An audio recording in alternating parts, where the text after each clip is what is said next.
Hello, I'm Chris Jones with Astor Realty. Well, today we're going to talk about calculating FAR, floor area ratio in commercial real estate. Well, what is that and what does that mean? Well, if you're looking to develop land, this might be something that is important to you. Also, I would always suggest working with a civil engineer when you're going to develop land, an architect, also a real estate broker or agent. There's a number of people on your team that you're definitely going to need to have for developing land, especially if you haven't done it before. Try to not have real expensive mistakes costing you thousands, tens of thousands, hundreds of thousands, if not more. There's so much to learn about land development. You'll definitely want to have a pre-development meeting with the city so that you can learn more about the property that you are looking to develop, along with their zoning, other rules and regulations, infrastructure questions, etc. So for today, calculating floor area ratio, it's also known as floor space index. So let's say, this is just an example, and this is just really simple as well. So you've got your building here, and let's say you've got your plan or your plat that you're looking at, and again, this is just, fun.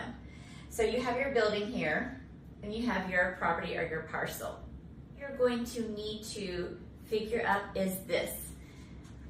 Let's say that your building is going to be 40,000 square feet.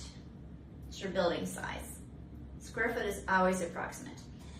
The property, the square footage of the property is 10,000 square feet.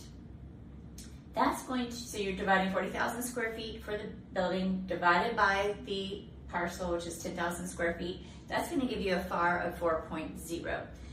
You always want to check with the city. Each city has their own guidelines and their own metrics that they use for this. Could be anywhere from 2.0 to 10.0 more. It just really depends. So you'll want to find out what your city is using for their metrics.